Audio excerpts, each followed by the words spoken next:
Hi, I am Priya Tiliani, the Superintendent of the Everett Public Schools, and I'm very excited to share with you today some of the promising practices that we've been developing and implementing here in our school system. Our students in the Everett Public Schools returned, like they did nationally, with a tremendous amount of learning loss after the pandemic. We as educators knew that we needed to approach instruction differently if we were going to really support the needs that had developed as a result of remote instruction and hybrid instruction from last year. Because state standardized tests were not as reliable and valid as they have been in the past, we decided to really focus on our iReady interim assessment data to determine where our students' strengths lie and where our students' weaknesses were. Our teachers spent a great deal of time looking at that student data and developing intervention groups of students based on the standards where they needed to work the most and where they knew that the students had gaps that they needed to fill. We also created win blocks, or what I need blocks, within the school schedule in order to create the time and space for our educators to be able to implement that targeted instruction. The results have been phenomenal for us, and not only has this demonstrated to us truly wonderful, cohesive, collaborative instructional practices that we want to implement into the future, but it has also resulted in incredible student outcomes. Without further ado, I want to turn it over to our amazing Everett educators in highlighting all of the wonderful work they've done this past year.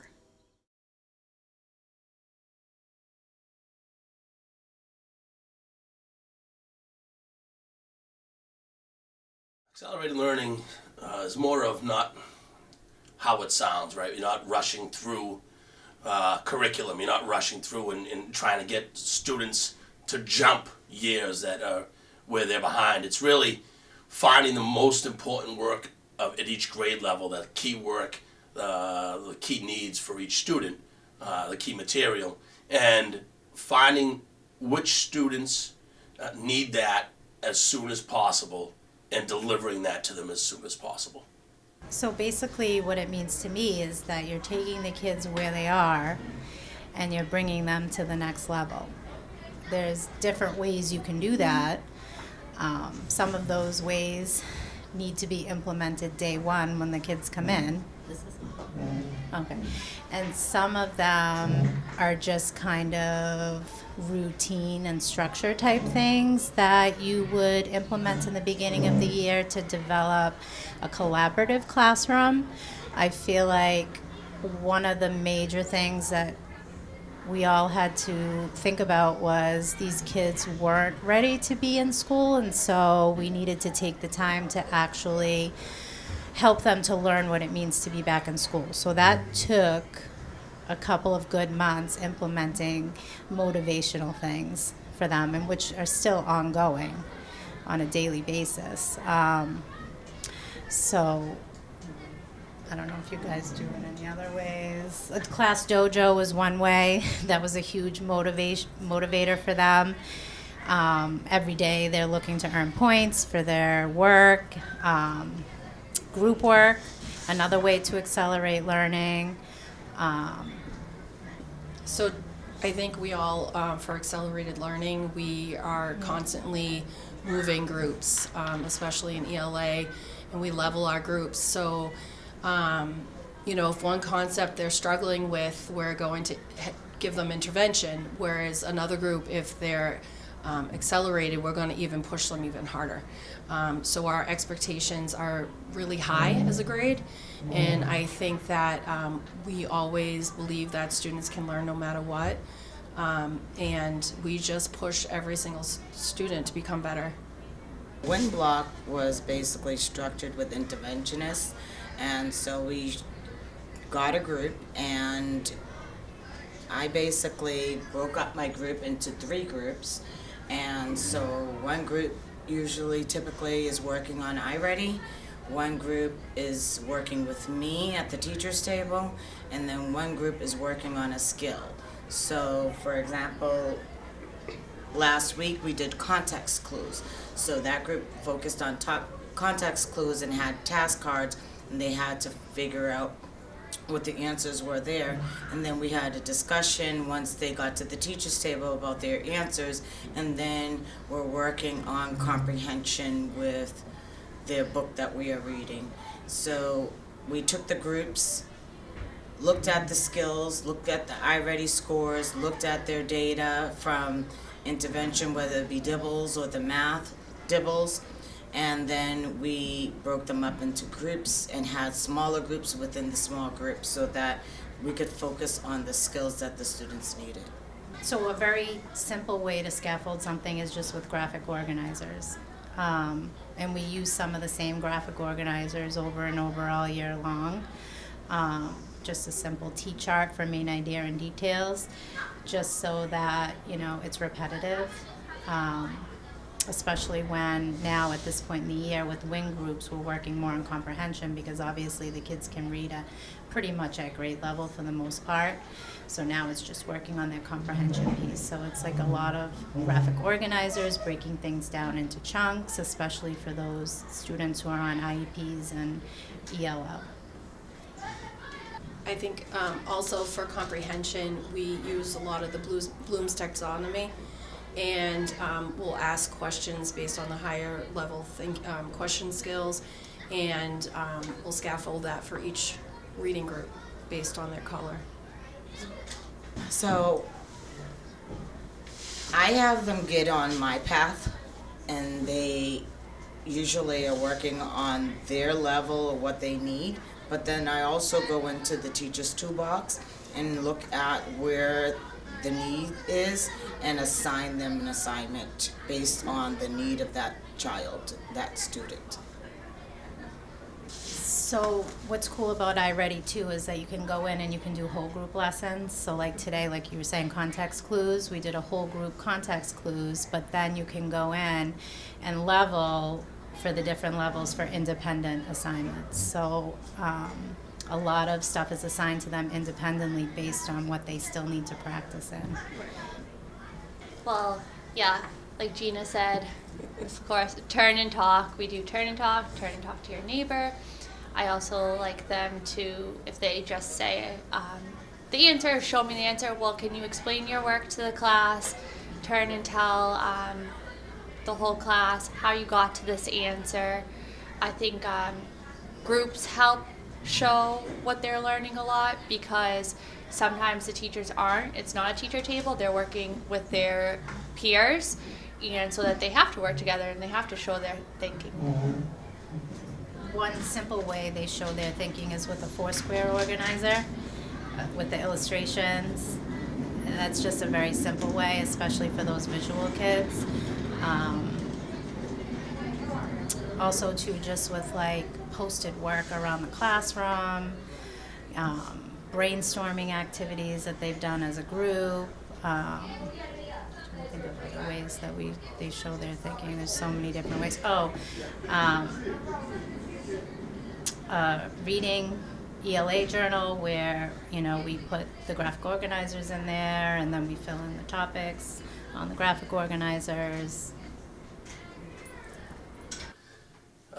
Day in my building is day in our building is a very I wouldn't say it's very busy, a very transition filled day.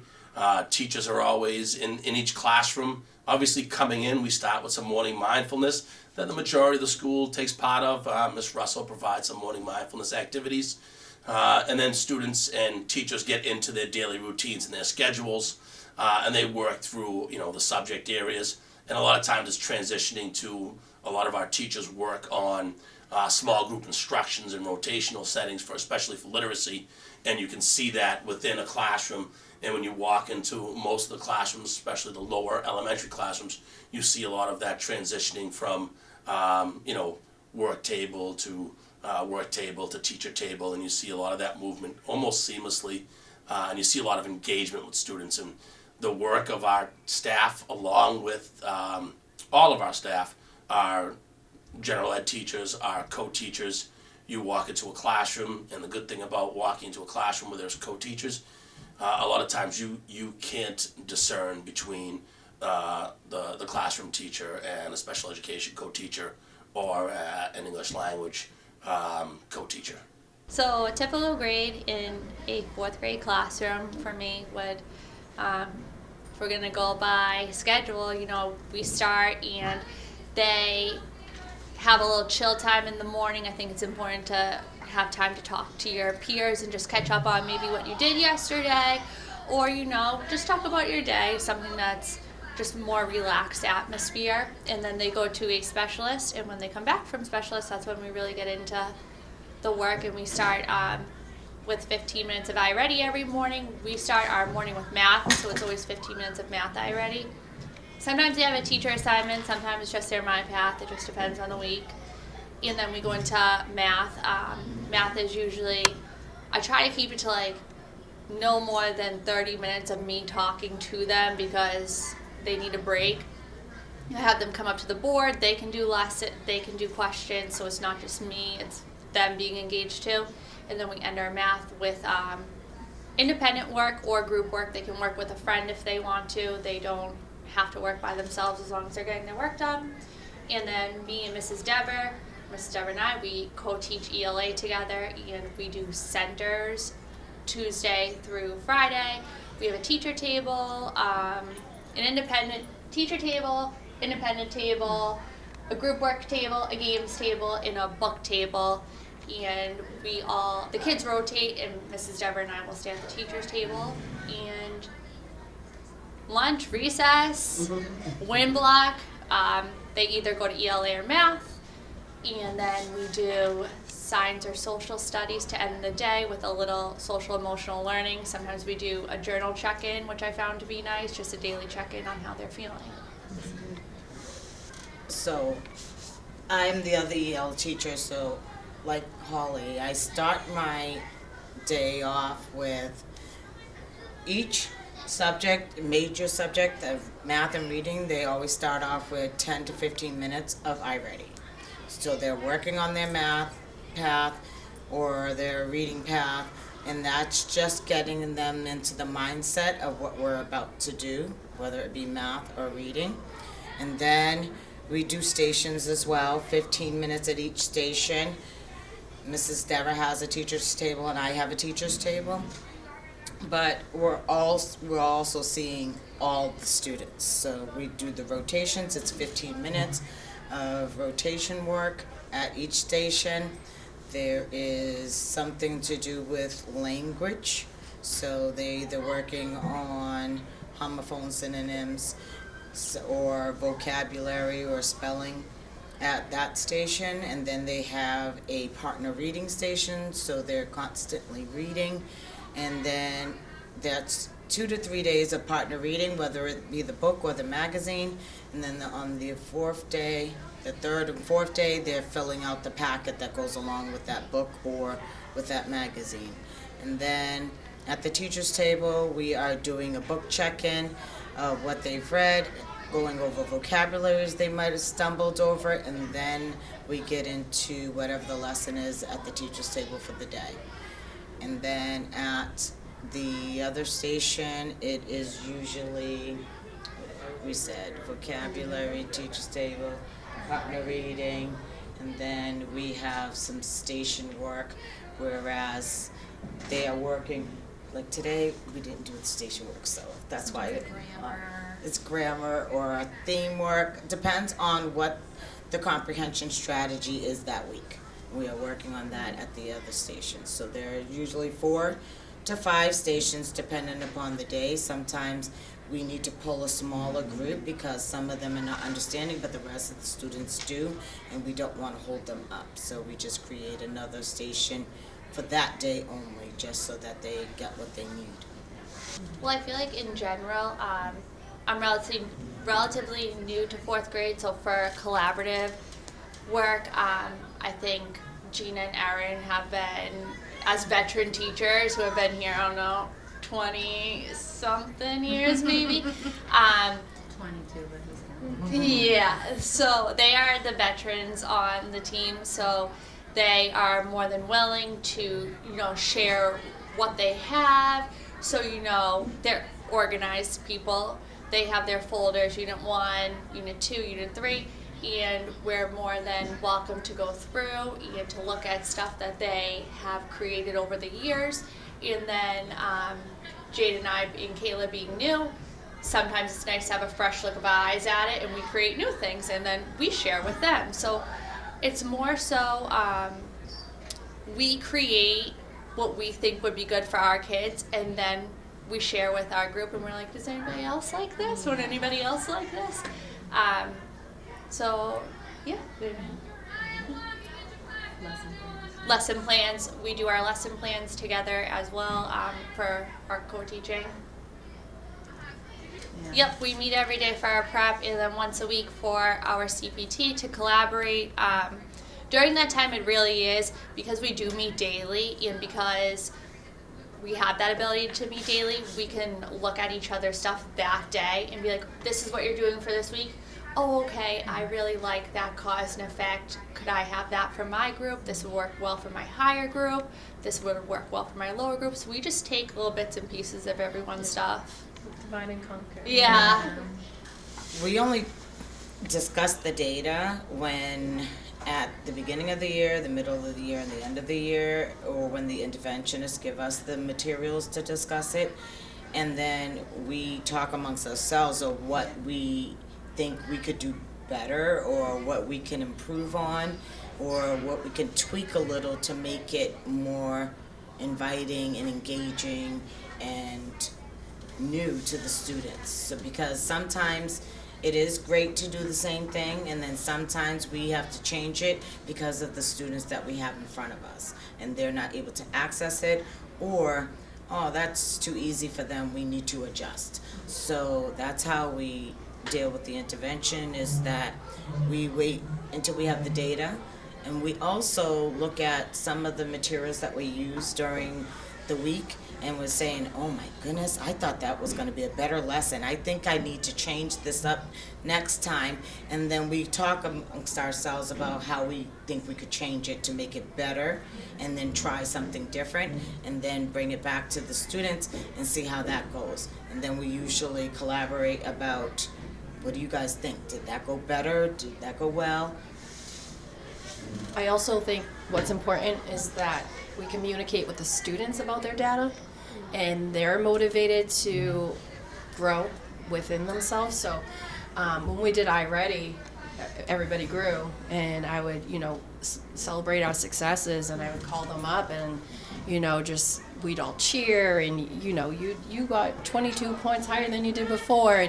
And, I think that's important because they can value their own learning, and they want to impress not only me, but themselves. So I think that's important. The hard work and selflessness of all staff. Our teachers are, since the beginning of the pandemic, our teachers were always looking and finding ways to give to their students, finding the students that need the assistance and what they can do as not just their teacher, but as someone the students look to as a role model, as almost a guidance counselor, or anything else that a student may need. Our teachers are really great at giving themselves completely to each and every one of their students. The administrative staff that's here is phenomenal with making sure that the teachers have everything they need to make some of this stuff happen. One of the main things for me is I still truly do love my job, and I love children, and it is no place I'd rather be than in school every day. And I think that that's the biggest motivating factor for me and the kids, is that they know that I want to be here every day, and that I do care about them, and I want to see them succeed. So that's my number one thing. All of us have the same philosophy. We try to make learning fun. So anything that we can do to motivate and hook the children, we'll do it. And that's a lot of the times we'll talk about that at prep. What did you do for this? Like, how did you make this fun? So I feel like we all do that. Pass me the mic so I can give you a yeah. shout out. Oh, no.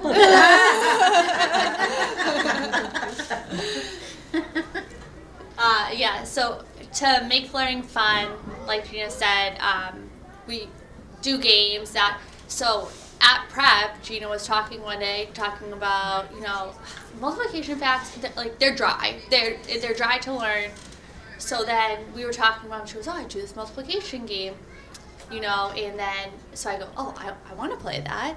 So I started playing it with my kids, and then they go, oh, can we verse a team? Or Gina said something like that, or let's verse each other. If you make it a competition, they love it. So during snack time, they have free time during snack time, and what do they choose to do? Study their multiplication facts, because they want to beat Miss LaCourse's team. Yeah, you guys also branched And we out. win every time. We got to see that in the B-roll too this afternoon. You branched out into the other grade. We level, branched too. out into 6th grade. We're versing 6th grade, and 4th graders are beating them. But it's just a little competition. Even if you're not competitive, I have plenty of kids that aren't competitive, and they love it. So we'll do that. I don't know if there's a real name for it. It's just a math game, and then people get We out. gotta think of a name. Yeah, but then there's also math knockout. Oh, that's good. Yeah, I think there's a lot of fun stuff for math and making. It sounds kind of like, oh, make learning fun, but that is it. They know their multiplication facts now, which is awesome. I also think that this year we tried something different with the growth mindset and letting students know that their brain is constantly growing, and that even though something might be challenging, that if they keep working at it and keep trying, they're going to accomplish the goal. And other students are encouraging them not to give up. It's like, we don't say that we can't in this class. We say yet. We say yet. So I think that by students feeding off of each other, and as everyone else has said, having fun with it and showing them that you too can make mistakes, and having the students correct you. I'm like, oh my goodness, I made that mistake. No, I didn't. I didn't add that wrong. And the students will correct you. And they thrive when they do that. They shine when they do that. And I think by incorporating fun into learning, they want to do it more. Well, both, I think just about everybody uses Class Dojo, so I'm connected to both Jiva and Holly's, which is really helpful because I can contact families through that. I also use Google Voice, and I think that the district purchasing Lionbridge has been really helpful to help translate with families. We have parent liaisons too at the school that are really helpful in communicating with families. But I try to reach out to families. You know, sometimes there are challenging things that happen, but also to kind of like celebrate when exciting things happen, especially with like our EL students. I get really excited when students grow. So. Kayla, Miss Adeva, she's really good at reaching out to our EL students, especially whenever I inform her about something. I'll reach out. I have no problem. So she really is great about communicating with the parents.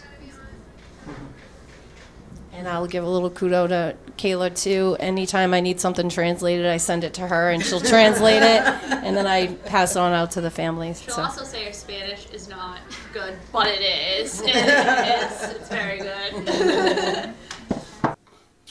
So we this year we brought in we were able to hire another assistant principal who's done a lot of great work with school culture, providing theme days, providing stuff that the kids could buy into, along with the district bringing in city year staff members who also do some initiatives based on attendance. We just recently did a pie in the face day, where the homerooms that won the attendance contest were able to have their teacher or their city staff member that's in that classroom to get, you know, a nice whipped cream pie to the face.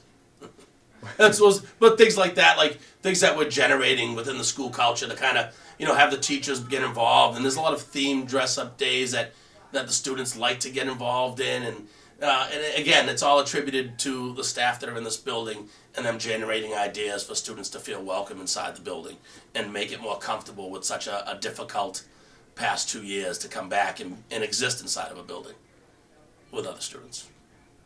I think for me, the structures of the centers during ELA are so helpful teachers are really organized. They come prepared, knowing what they're going to teach every day. They share it, which makes it like really helpful for me to plan and accommodate materials, so I can make sure the ELs like have what they need. So just for ELA specifically, I think that's a really helpful structure. I think that when we started the year, we were realizing that the students were very low, but we did not dummy down the work. We had high expectations. We worked together. We talked to each other to see what's working in your room. What strategy can I try in my room? So I think by having the high expectations, saying they're going to have to reach fourth grade work somehow, some way. They're not going to be able to reach everything maybe by the end of the year, but we're not going to dummy down our work or our expectations so that we can see how much growth the students can make by being back in a classroom setting, by being held accountable for their learning. And we didn't say, oh, they're at second grade, we're just going to do second grade work. So we started by doing third grade work to say this is, as low as we can go right now to see if we can get them up to fourth grade. And I think by feeding off of each other, having the same knowledge and frustration of how they were so low to get them up here, it wasn't frustration on having to do it, it was just the frustration of we didn't know what we were getting. And usually we know what you're getting because they've been in school, that it's been consistent. And you have students that didn't come on for a while when they were on Zoom and home for the year, and you have students that did everything the teachers asked. So I think by not allowing ourselves to dummy down the work and just accept, oh, they're at first and second grade and hold high expectations, I think that's why we saw a lot of growth. So the group of teachers that were highlighted here was our fourth grade team. And our fourth grade team has been together, half of them, about 50% of them have been together for a very long time in this building. And through the work with the other members that were here, they plan and they work together to develop everything that the students need and differentiate instruction and provide scaffolds, just-in-time scaffolds. And they also work very well with the co-teachers that are in the grade. When they plan with those teachers, and that's a key part of their success that's shown obviously through the results in iReady, is that they plan together and they work well together, and there's no differentiation. They're all in it as a team, and that's really some of the best work gets done when grade level teachers are working together to plan, and they're a lot stronger as a unit than as individuals, within their own classrooms, which they're all strong individual teachers in their own classrooms.